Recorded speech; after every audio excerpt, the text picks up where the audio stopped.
J. Benítez, bienvenido, muy buenas tardes. ¿Qué tal? Muchas gracias. En primer lugar, vemos que dentro de muy poquito un nuevo libro en las librerías de JJ Benítez, seguramente para dar algo más de lo que estaba esperando el gran público, que siempre espera candilejas, ¿no? Todo aquello que publica JJ Benítez en este país, ¿no?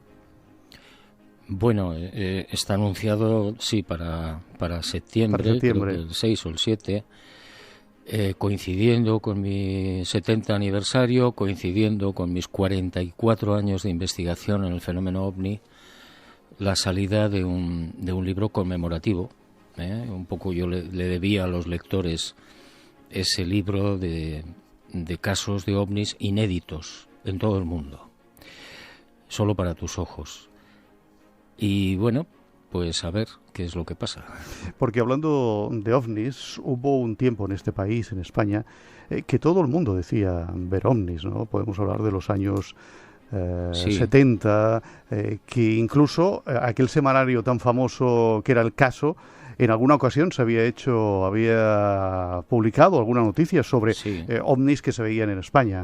Sí, bueno, en España y en todo el mundo. Es decir, que eso corresponde a lo que nosotros llamamos en ufología oleadas, que no sabemos por qué se producen ni cuándo se producen.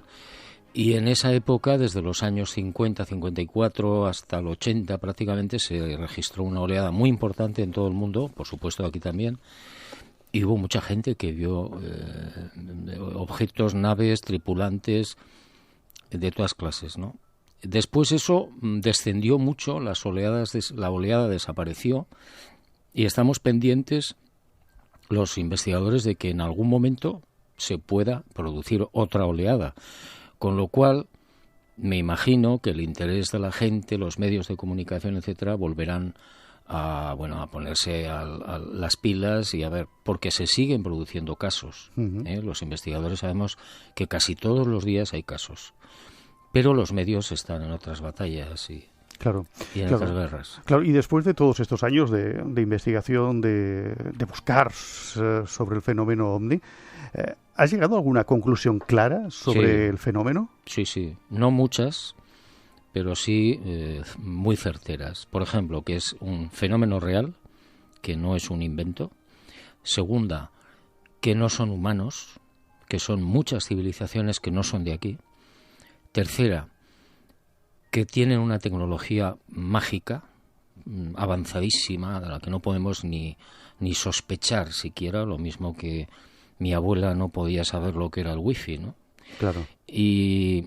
Y cuarta y última, pues porque que vienen a investigar, que son científicos, que son los viejos ángeles de la Biblia, no lo sabemos, pero que están aquí sin lugar a dudas.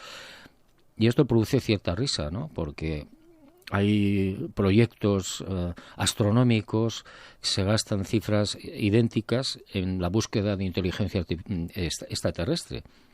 Y yo siempre digo, bueno, si se gastaran la tercera parte de lo que invierten en ese proyecto famoso SETI, etcétera, en la investigación del fenómeno OVNI, ya habrían encontrado qué es el fenómeno OVNI. ¿Sí? Claro. Aunque hay mucha gente y sobre todo muchos la parte más política y de investigadores que dicen y buscan la respuesta más racional. Se hablan a veces de globos sonda, de experimentos que se hacen también desde bases militares, pero desde tu experiencia te has dado cuenta que hay algo más, ¿no? Eso, la gente que dice esas cosas son o bien intoxicadores profesionales o bien gente mal informada, porque sí, puede haber errores, no cabe duda, de gente que ha visto una cosa y resulta que luego es otra.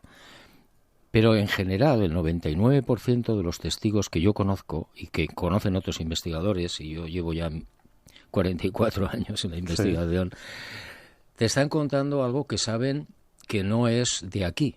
Es decir, cuando ven un aparato esférico que se detiene en el aire en silencio, que baja, del que se abren por unas escotillas y salen unos seres de que tienen 3 metros, 4 metros de altura, o 1 metro que parecen niños, obviamente te están contando de algo que no tiene nada que ver con la Tierra, ni con los globos sonda, ni con nada. Lo que pasa, insisto, hay mucho intoxicador profesional pagado por los servicios de inteligencia y mucho malparido. ¿Y hay mucho documento todavía desclasificado? Hay mucha información que nunca ha salido a la luz, ni saldrá. ¿No? No. Digamos, en todos los estamentos militares de cualquier país del mundo. Cuando te dicen, España ha desclasificado el tema OVNI, Francia también, Brasil, no sé qué, también. Sí, han desclasificado algunos papeles, mutilados, censurados, cambiados, y además los casos más importantes nunca salen a la luz.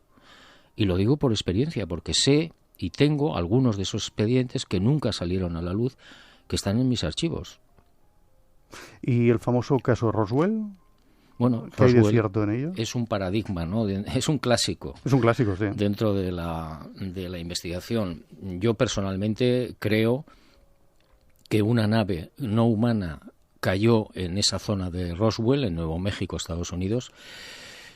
No sabemos por qué razones, y que al menos 3-4 criaturas de pequeño tamaño, seguramente cyborgs, es decir, mitad hombres, mitad máquinas, fueron capturadas. 1 o 2 vivos, y murieron al cabo de un tiempo. Y eso lo tienen los militares norteamericanos. Después yo he hecho muchas investigaciones alrededor de ese asunto. Sé que hay, o había, 400 testigos que vieron la nave en el suelo y a las criaturas.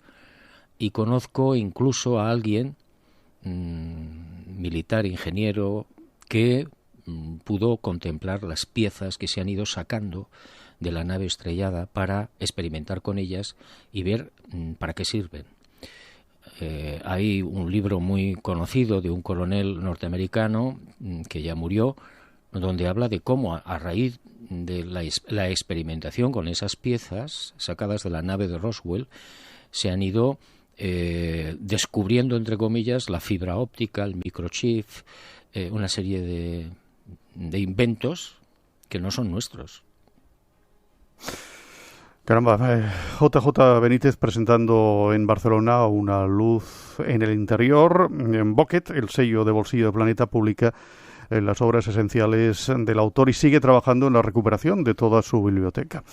Hemos de hablar de muchas cosas más, porque yo no sé si en algún momento JJ Benítez ha dicho quiero tirar ya la toalla, no quiero seguir investigando, quiero dedicarme a otras cosas. ¿Eso ha pasado en algún momento? Sí, lo he dicho.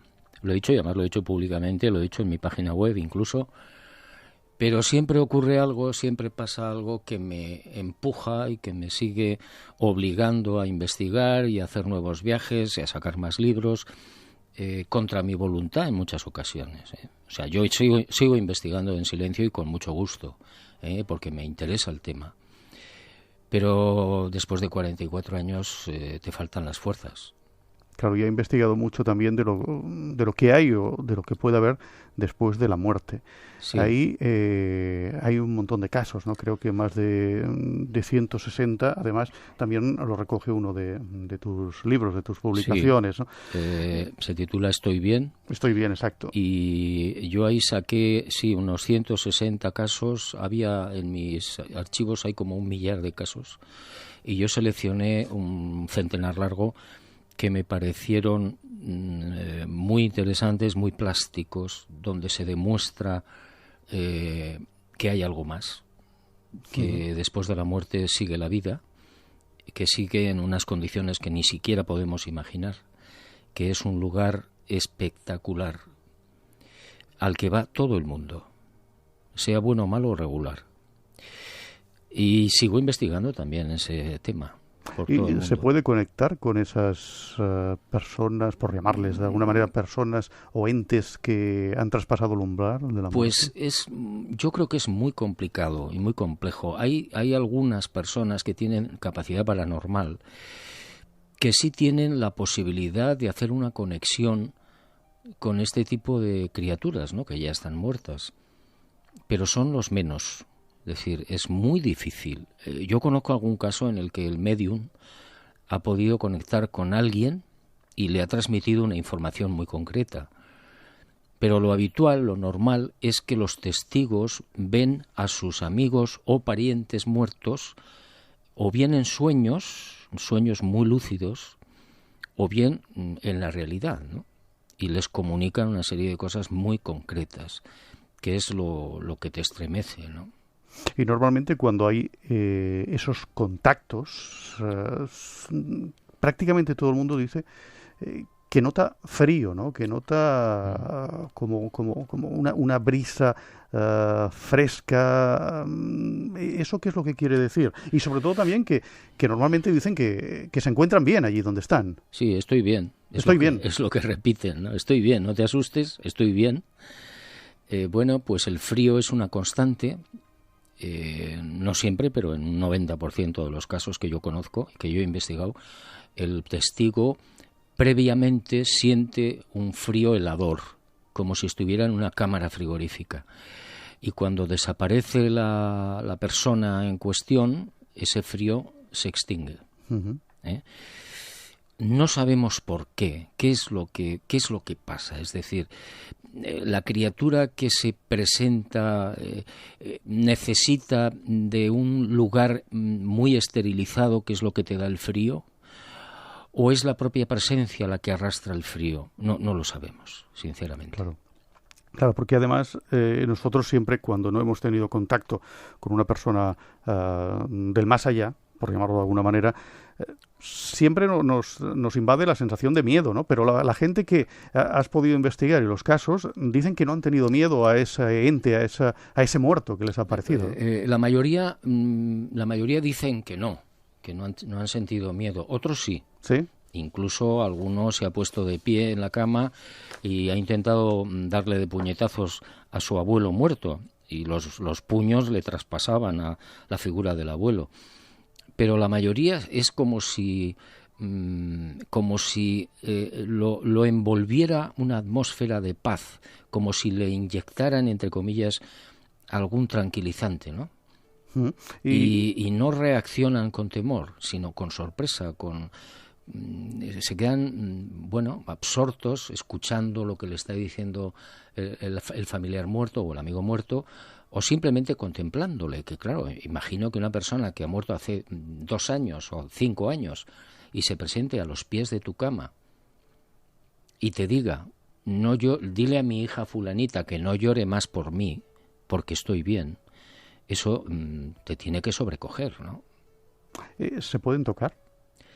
Ha habido casos en los que se ha tocado, no es frecuente, y la persona que me contaba cómo tocó a su abuela muerta, que se había sentado al lado de su cama, era una mano tibia, no fría, pero lo habitual es no poder tocarlo. Es más, el muerto, entre comillas, que yo creo que están más vivos que nosotros, si tú intentas acercarte o abrazarlo, te dice que no debes tocarlo.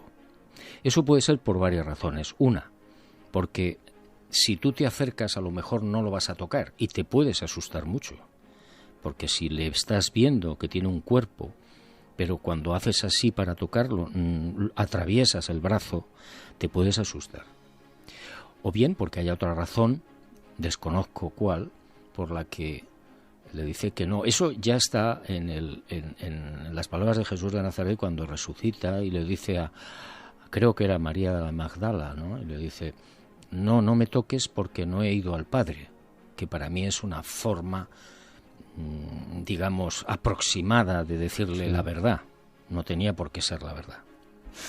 Claro, y hay muchísimas personas que dicen haber estado en ese umbral de la muerte, ¿no? Y que todas ven lo mismo, una luz, un túnel. ¿Qué hay de cierto en ello?